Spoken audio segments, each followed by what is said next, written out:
All right, y'all. So we're back. We're back. It's Taylor Nixon, and first of all, happy Sunday. Happy Sunday. Why is this giving me notifications here? Hope everybody's weekend was great. I'm excited for today's episode because for those of you who know me, you know that I love reading, I love poetry, I love all things literature, and I love sharing what I've read. So this whole purpose, the whole gist of like these takeaways with Tay is just sharing the wisdom that I receive, wisdom and knowledge that I receive as I'm reading books and giving my take on what I've read.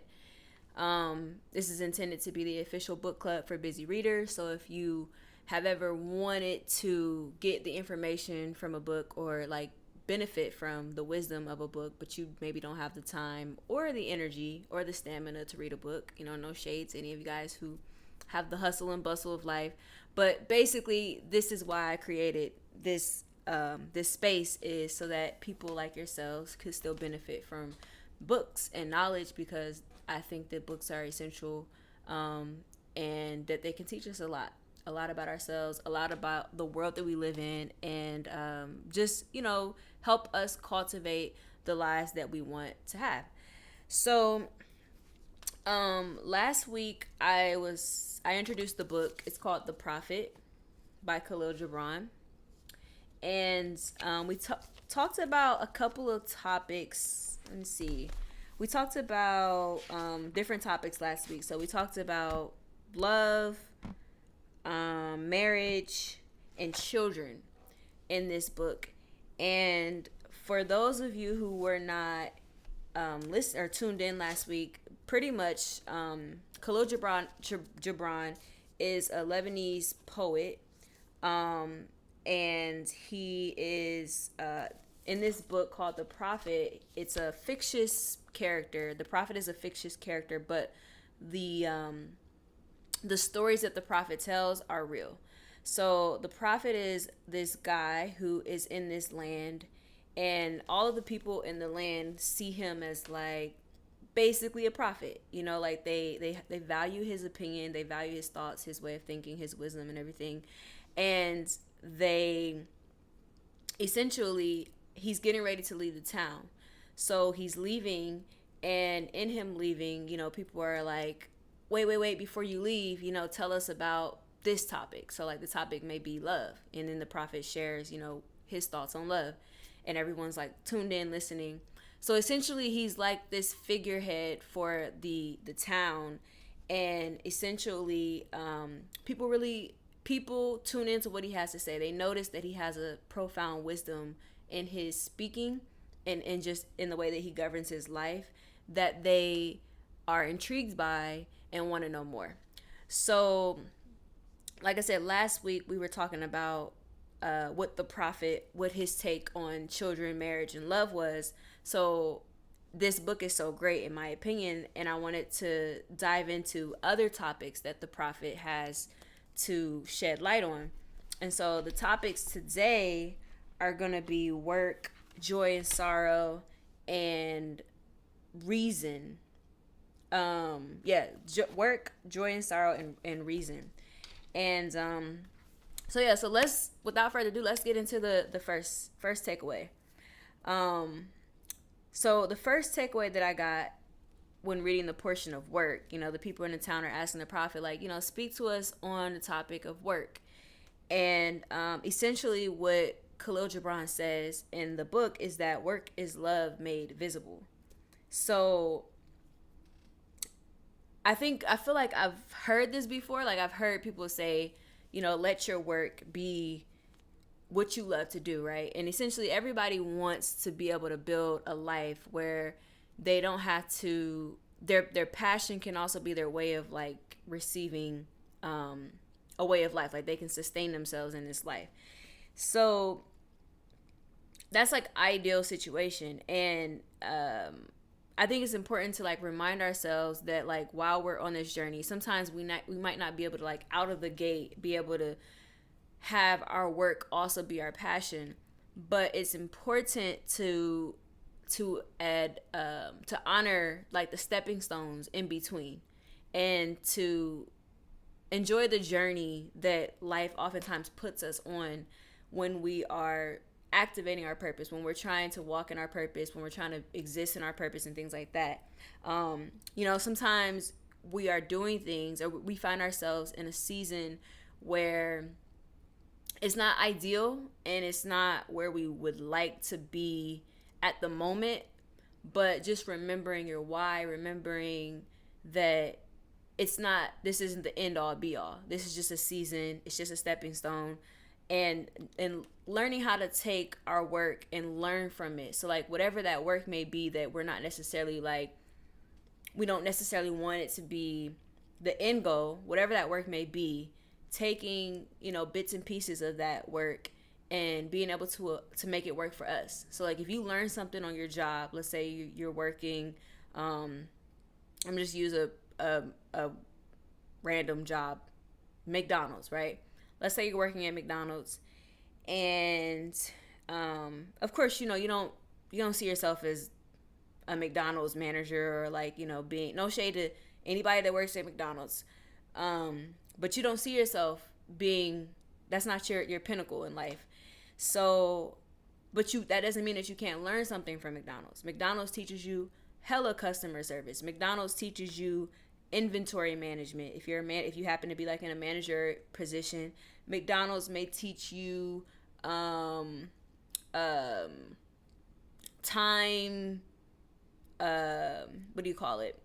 I don't know why I'm drawing a blank right now, but time management. It might teach you, how you should, in terms of like being in the kitchen, the hierarchy of when you should start the fries versus when you should start making a sandwich versus when you should start putting the condiments on, and just time management in that sense, because it's fast food. You got to get the food out, get it in time, and please the customer. But all things to say, like, yes, you're working at McDonald's, but that doesn't mean that you can't take the lessons from McDonald's and apply them to life. So whatever the lessons are that you're learning on your current job, always look for that. Have a growth mindset when it comes to what it is that whatever walk you are in your particular journey in life. And that's really what I got out of the whole work is love made visible, because as long as you are constantly, like, that's in the back of your head, of reminding yourself of why you're doing something and making sure that it's in alignment with your end goal, then I feel like it's a notable sacrifice. It's a honorable sacrifice to be able to be in a position where that's not the end goal, but that it's just a stepping stone. It's going to get you to the next place where you want to be. So I definitely appreciated that. Once again, work is love made visible, and just make your work for you. And this kind of goes back to like a previous episode where I was talking about like life and circumstances, and just the wisdom of, when you find yourself in situations where you don't necessarily want to be in, like that's not your ideal situation, you have to see it as if you chose it. That's the kind of mind state that you have to be in order to overcome it. Because if you see it as it's a unfortunate circumstance and, you're a victim, then that thinking is not going to get you out of whatever the situation is, or it's going to keep you in that state longer than you probably want to be. So you definitely have to see things as if you chose it, regardless of what it is, and then figure out how you can use it and kind of alchemize it and put it to work for you. So the next takeaway, Khalil Gibran, the author, which is also known as the prophet, is talking about joy and sorrow. So this was very interesting because the people asked him, give us your take on joy and sorrow. And my takeaway was that joy and sorrow are two sides of the same coin. And I say that because in the book, the author Khalil Gibran talks about how essentially joy and sorrow are inseparable. They come together, and neither is better. So like joy is not better than sorrow is not better than joy. They're literally two different sides of the same coin. And it's interesting because it's like, you have these two extremes, if you will. On one extreme you have, or one side you have joy, and then on the other side you have sorrow. But it's like we can't experience sorrow without experiencing joy, and vice versa. So they work together.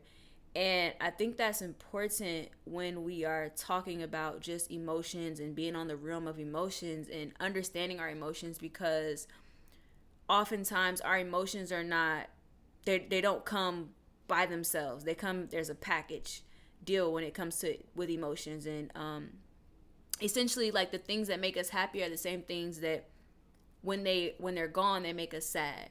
And there's nothing wrong with that. I think that is a part of the human experience itself. Is learning how to gracefully go through all these different emotions that life might present to you and manage them. I think that's the biggest thing, is being able to identify them, which is also something that I talked about, like, previously in the previous episodes. Permission to Feel. So if you haven't, check out the episode Permission to Feel, because I talked about emotions heavily. But essentially, giving yourself permission to feel the emotions that you're feeling, and honoring them, but not letting them be the master of you. So, if you are feeling joy, feel joy, but don't let it be your master. Same thing for sorrow. Like, if you're feeling sorrow for whatever reason, feel it and welcome it, but it has to leave. It can't stay forever, because that's just the nature of life, like the ebbs and the flows. And I think also it's important to equip ourselves with tools for when we are experiencing maybe lesser desired emotions in our human experience, like mindfulness tools. So deep breathing, yoga, walking, exercising, maybe like affirmations, or meditations, things like that, prayer, whatever it is that can bring you back to center. Like, that's what's important, is being able to have that center, being anchored in that center, so that when you do experience those different emotions, it doesn't overcome your entire world, because you're going to experience those emotions. So yeah, I really appreciated the way that Khalil Gibran said that, like, they're inseparable. And I think it's important to remember that, and not just with joy and sorrow, but just like any emotions that we might experience that could be on two different extremes. Harness the power of whatever it is that you're feeling. So take it, feel it. And I always believe that the best art, this is like great for artists of any kind, musicians, etc. I believe that the best art is birthed from emotions, because it's the feeling, whatever it is that you're feeling.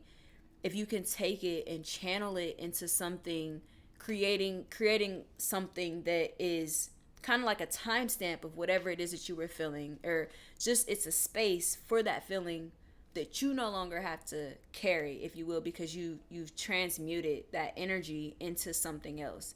And I think great artists are great at that. Like, when you think about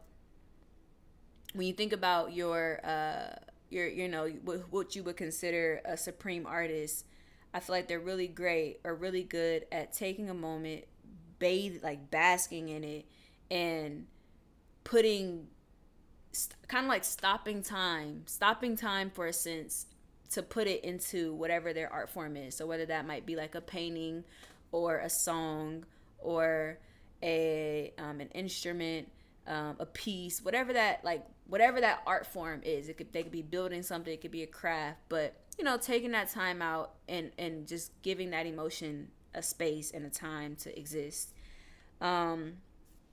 And so now let's move on to one more thing for joy and sorrow too, that the author states that so like when you're experiencing moments of joy, the other, which is sorrow in this case, is asleep at your bed. So while you might be, experiencing joy, just understanding that there's going to become a time when sorrow is also going to be the main character now. And you'll have to navigate that, and vice versa. So like if you're experiencing sorrow, just know that joy comes in the morning. And if you're experiencing joy, know that sorrow's coming too, unfortunately.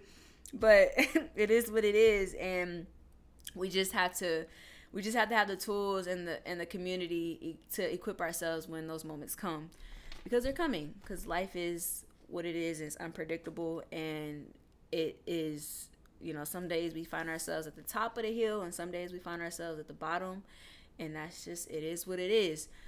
And so yeah, so let's go, move on.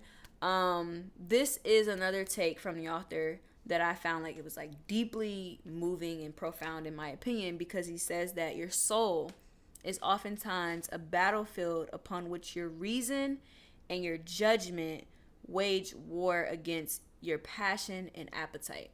So pretty much what the author is saying is that we have this thing called passion, and we have this thing called reason. We in all of us, and I think modern day society calls it right and left brain. So your right brain is your more creative side, and your left brain is more logistical, computation, problem solving, that type of thing. And sometimes we lean more to one side. So sometimes we let our creativity lead, which is, we can say that's our passion, right? Our passion is leading. And then sometimes we can let our logic lead, disregarding our creativity or our passion. And so essentially what the author is saying is that both are two different types of forces. So you have reason and you have creativity. And they're both a force, but if we lean more towards one side, then it's like, he described it as like a boat. And passion and reason are both like shutters on a ship. So if one of them breaks, all the ship can do is just drift into the sea. But or at best, stand still, because it's not able to go straight. And also he compared it to he compared passion and reason to two different types of guests being in your home. So one of the guests is passion, one of the best guests is reason. And he was saying that, or he said, you don't tend to one guess and disregard the other, because you'll end up essentially losing both, at some point.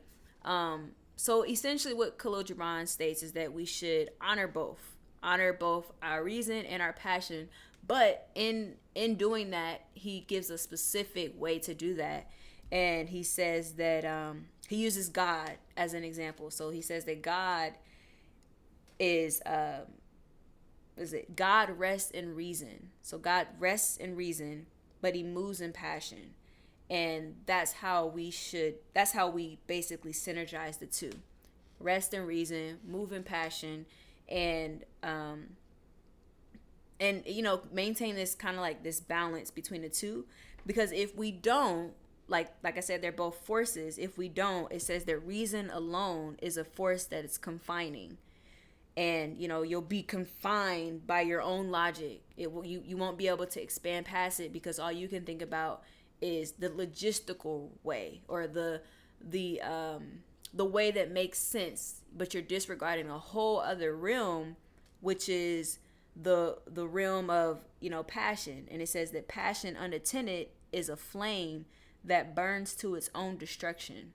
So yes, passion is great, and it's great to have this flame that's ignited for life and for whatever it is that you're doing. But you have to learn how to basically balance the two, so that you can let your passion be led by reason. You move with passion, but you let it be led by reasoning.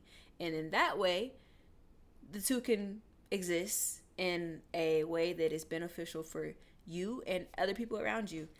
And I think I love this book because, like I said, it's an easy read. It is very profound. It's very poetic. You really have to reread certain lines, because there's words that there's imagery and symbolism that's used, and you have to take time to really understand like what the author means by, you know, those certain type of those use of the use of diction that he chooses. And I think that it's a philosophy that, you know, some people may appreciate it, some people don't. I appreciate it, and I'm sharing this for people like myself who might also appreciate it. But yeah, so next week I intend to dive deeper into the book because I think it's such a great book. And I intend to touch on different topics that the prophet speaks about and share, you know, my takeaways with that. Don't forget, if you're watching this, subscribe, like the channel, leave a comment. What do you think about reason? What do you think about logic and, you know, that whole take on letting your heart, basically moving with your heart, but letting your mind like guide you. You know, I'm curious to hear you guys' opinion on that. And also, like I said, subscribe to the channel, follow me on Instagram. I am Taylor Nixon. And yeah, if you're on Instagram, keep tuning in, keep liking, keep commenting, sharing, all that great stuff. And I will see you all again next Sunday, inshallah. Guys, have a great rest of your evening, and we'll be back next week.